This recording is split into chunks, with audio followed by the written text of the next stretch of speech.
you should only write about what you know is fine, but you can also write about what you research. Why don't you believe in writer's block? Because I've never had it. I've never had writer's block. To me, you sit down at the thing and you just write. And I can sit there, and maybe it's just me, but I can write for hours at a time. Whether it's good or bad, I'll figure that out tomorrow when I rewrite it. I think the more you do, the better you get. So better to just sit there and do it. In terms of, coming up with an idea to write, I don't think that's a block, but you have to talk that out. So it doesn't happen that fast. But no, a lot of times I've heard people say they have writer's block, and I'm thinking, you're just lazy. I just think you're lazy. Sit down and write, And I pissed a lot of people off by saying that, and I'm probably pissing some off right now by saying that, but that's how I feel. Do you think that some people, it's not being lazy, but they're writing for this audience? Maybe they have, I know Stephen King talked about having like a teacher from the past that was very critical, and he would kind of write to please that person, imaginary person. Do you think they're envisioning someone being critical, or I'm crap, I'm never going to do anything. Why should I even sit here and do this? But it's not that they can't come up with ideas. I don't know. I've been lucky in that most of my stuff was with a partner. So we always bounce things off each other, and Sure. and that was crucial. It does help, yeah. And I used to tell close friends that I was pissed off that Jane's not doing enough. I'm writing everything, and she's just sitting there reading magazines and all that. And then I came to the realization, couple of years into it all, that sometimes writers can think before they speak, and that's what Jane was doing. She'd be so she'd be sitting there reading a magazine, and all of a sudden she'd say something, and I'd go, "Oh yeah," and then I would change everything I had just done. So we were equal partners, but I worked much more than I should have, and she worked, in my mind, not at all, but it wasn't true. And but having a partner to bounce things off of is great. The bad part of having a partner is you each develop your own strengths, and the other person takes the stuff that you're not good at, and that's their strength. So now that Jane's not with me anymore, I have to go fix a couple things that I don't write the sentimental parts very well. That was Jane's territory. I would write the broad stuff, the funny stuff. And so that's the bad part of having a partner, is you don't develop all the stuff you should be developing. Or maybe I have and just don't know yet, because I haven't sat down to do it. But there's always, with a partner, there's always somebody to bounce things off of. There's also somebody to, you're in this together, so you feel safer, That is true. It's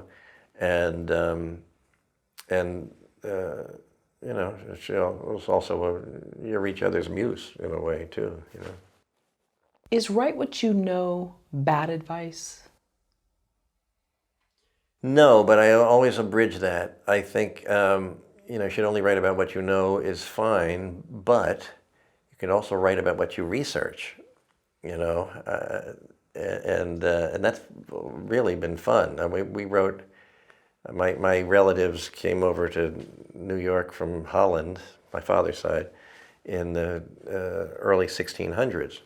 So we wrote a whole thing on that, and just to go in there and research everything was fascinating, and I feel perfectly comfortable writing about that. I didn't live there,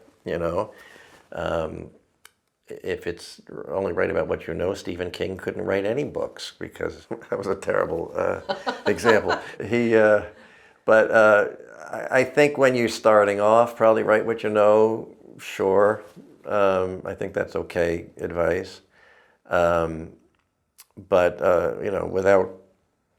If that's all you did, we wouldn't have science fiction, we wouldn't have horror. There's a lot more out there. You say it's easier to rewrite than it is to write. Can you explain? Yes,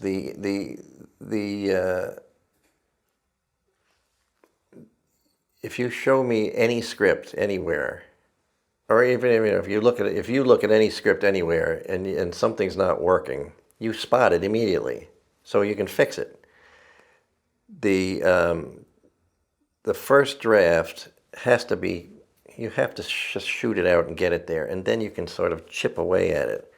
But so to me, the rewrite's the fun part, and that's really the part I enjoy doing the most. I'm a great editor of a script. I can punch things up that aren't working.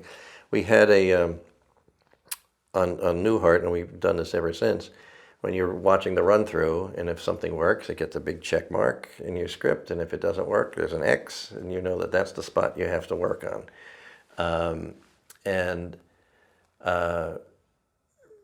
But the rewrite's the fun part, and a lot of times you're doing it in a writer's room on a sitcom anyway. You're doing it in a room with other funny people, and it's like, who can top, I can top you and you can top me, and it goes back and forth, and it's just a ball to do it.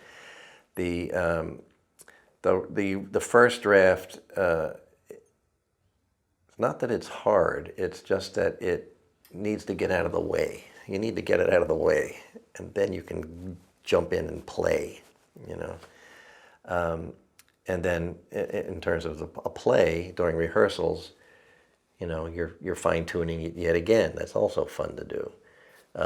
If you're working with somebody who's particularly good at something and they're embellishing something you do, I'm going to change that and give him more to do there. That's fantastic. You get in front of a preview audience and you hear them laughing at this, but they're not laughing at that. Oh, they're always right, so I was wrong. Change that, And then when you finally get the whole thing put together, whether it's a sitcom, whether it's a movie, whether it's a play, there's a satisfaction of everything you had to get through to get to this part, and that's the real fun.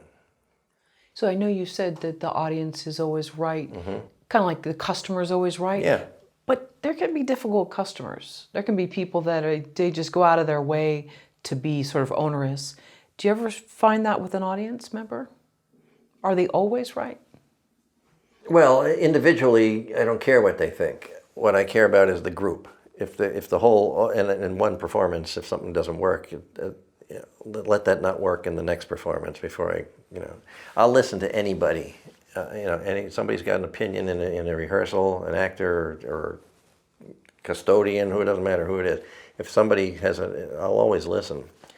Doesn't mean I'll take the note, but I'll always listen, And, but what I have found, when, let's say, 5 different people read your script, and this one will say, on page 26, I didn't understand the such and such. And you think, well, you just didn't get that. And then somebody else says, on page 26, that line doesn't make any sense. Or it's like, oh, there's more than one person talking about the same, and they may have different notes, but it's on the same page. That means there's something wrong with that page, or an actors who trip over the lines when you're auditioning them, and it's like, everybody's tripped on that one line. The line's wrong. Change it, So you always got to listen. And but collectively, as an audience, they tell you what's right and what's wrong. And a lot of times, like there was, I don't remember which show it was, but it was a show I thought it was a mediocre show. I really did. I thought we did a hack job on this one. And the audience went nuts for it. I went, I'm wrong. Okay, I'm wrong, but I always listen to the audience, listen to the notes from whoever wants to give them to you, but listen with a grain of salt, because most actors give notes about themselves and their roles and not about the piece. And you have to be able to separate, it's like, yeah, I know that's what you want, but that doesn't help the show. So I'm not doing that one, And what about people that shower you with praise? Do you always believe them, or is there always... Okay. I never believe them. I mean, is it the one that's sort of curmudgeon-y that you're like, you know what, they're probably telling me the truth? The only reviews I remember are the bad ones. That's the only thing I remember. We did a show for Don Rickles and Richard Lewis, and have, and I'm not exaggerating, I have a list, a pile of bad reviews that we got because everybody hated that show. It was at the height of political incorrectness, and we were doing a show for Don Rickles, and they kept trying to get me to change it. And it's like, no, I'm doing a show for Don Rickles. He's got to do what he does, you know. The LA Times said I should be beaten with wire hangers for writing the show. You know, that was the best review we got, I think, too. Wow. Yeah. But in terms of the compliments, because I don't like seeing people after the show and having them give me a review right away. It's just like half the time it's like people have to say something complimentary to you because they came to see your show, you know. So I don't go for that stuff. If I really want your opinion, I'll call you the next day and say, you know, what do you really think? And you can tell me everything you thought, you know. But I just smile and say thank you the night of the show because I'm glad you came, you know, and I'm glad you like it, or at least you say you liked it. But I can usually tell, like, you know, I hear the laughs.